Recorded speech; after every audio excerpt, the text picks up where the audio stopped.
and I've kind of actually called this negative but positive, which we will discuss. So the first case is of a 29-year-old gentleman who presented with bilateral limb ischemia with gangrene of left leg, and the relevant past history had bilateral ankle joint pains about 10 years back. In 2015 he had hemoptysis, but there was no documentation at that point in time. And this is how he presented. Both the legs had clear cases of gangrene, the left had more than the right. He was treated at various hospitals, and the CT angio which was done showed non-opacified bilateral lower 1/3 of the tibial and peroneal arteries. And there was also a femoral vein thrombosis. Unfortunately, he had to undergo a left leg amputation, and somehow we were able to salvage his right leg. When we did a CTPA, it showed features of chronic thromboembolic pulmonary hypertension. He had anemia, TLCs were low, platelets were low, the LFTs were deranged, the GFR was also depressed, microscopic hematuria, ESR and CRP was raised. This is the echo. Now you can clearly see that there is a thickening of the tricuspid leaflets with non-coaptation. The right atrium and the right ventricle are significantly dilated with free-flowing severe TR. This is a blown-up view. You can see the clear non-coaptation of the tricuspid lab, and you can see a thickening of the leaflets as well. So severe TR, clearly with low pressure TR as we call it. The aortic valve wasn't thickened, the pulmonary valve was alright. There was slight thickening of the mitral valve leaflets also, slight broming of the AFL, but no significant MR or mitral stenosis. And this is the 3D view of the tricuspid valve, which shows a clear non-coaptation, completely open tricuspid valve. Now, obviously, because he had both arterial and venous thrombosis, we did suspect APLA, or antiphospholipid antibody syndrome. We did the relevant investigations like the antiphospholipid antibodies, which were positive for anticardiolipin IgG and IgM and anti-beta-glucoprotein IgG. The complement, the C3 was also depressed. So he was started on steroids, aspirin, and anticoagulants. Now I take you to another case. This is a 50-year-old lady who had a history of lipodermatosclerosis in 1999 and granulomatous panniculitis at that time.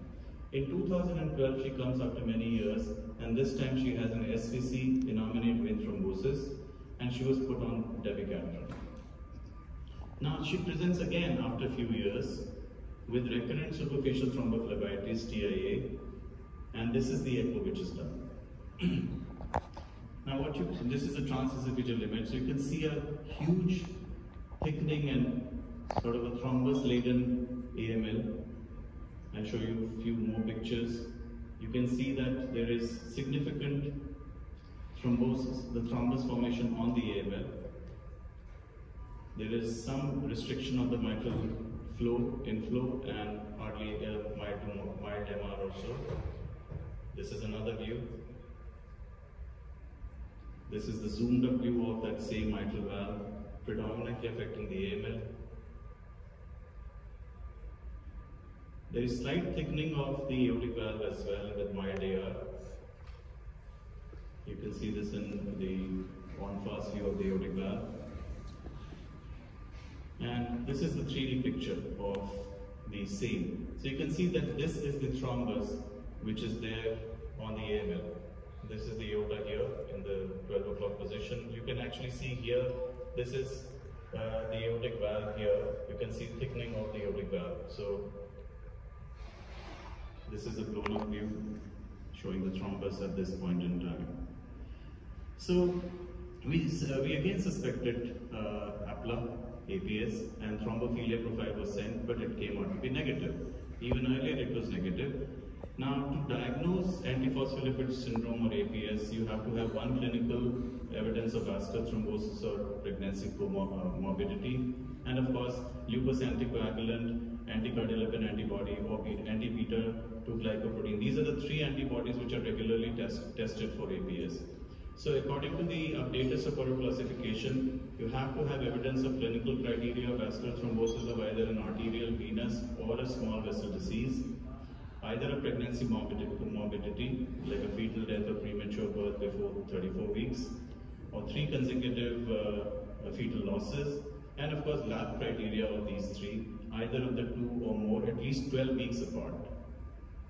So the extracardiac manifestations of APS can be varied. They can present with stroke, epilepsies, they can have retinal vein thrombosis, thrombocytopenia, deep vein thrombosis, lipidoreticularis, etc. This, what I showed you, is known as SNAPS. SNAPS is seronegative antiphospholipid syndrome, and the problem with this is that it is a diagnosis by exclusion. We are not doing the antibody testings which we usually do for APLA. So some of these, like the anti-PTPS or anti-vimentin CL, these are the antibodies which have the highest correlation with SNAPS or seronegative antiphospholipid syndrome. So my patient had TIA, and in the background of APS, if you have a TIA with association of lipidoreticularis, this is known as Sanders syndrome. The valvulopathy in APS is well known, so 48% patients in APLA positive and 20% in APLA negative, in seronegative APLA would have valve involvement, especially the mitral valve. The first case which I showed had tricuspid involvement, which is uncommon. So there is a diffuse thickening of the leaflets, mainly the bases and the mid, and the valve involvement, severe MR is the worst prognosis, and these patients have, if they go for surgery, have high mortality. Thank you. Thank you. So the valve involvement at times will get missed in transthoracic echo, unless it is such a cross involvement like as you showed in tricuspid significant thickening where we cannot miss.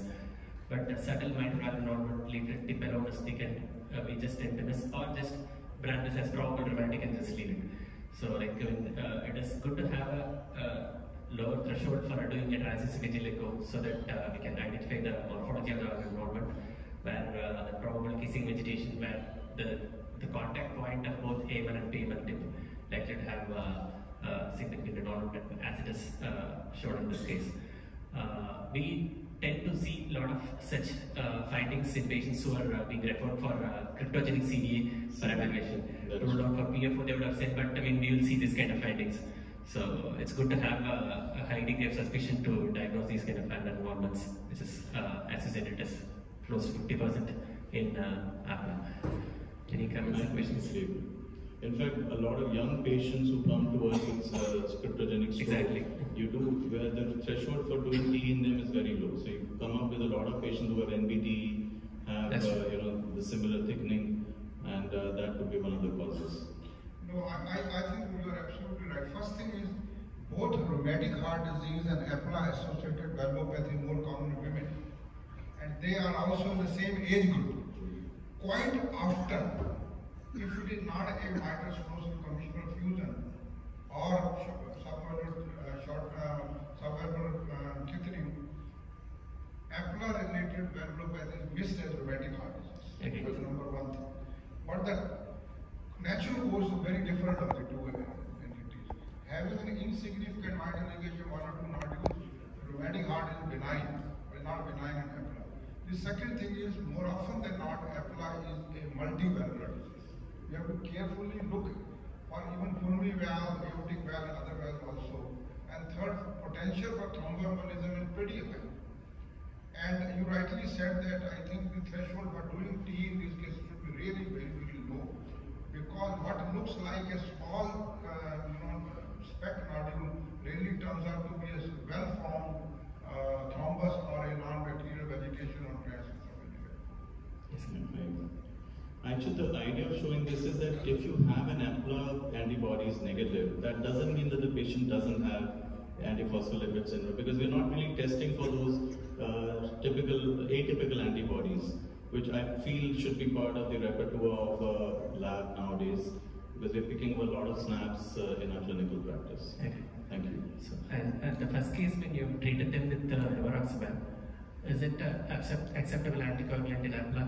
Yeah, so it was started on rivaroxaban. So for NBT in APLA, the drug of choice is warfarin, Yeah. and not the NOACs. In fact, that is one area where we would prefer to have warfarin over NOACs. Exactly. Yeah, so I agree. So we actually did change the patient to warfarin. We can always give warfarin in patients where we're suspecting APS or NBTs. That's true. Yeah. Thank you. Thank you for the case.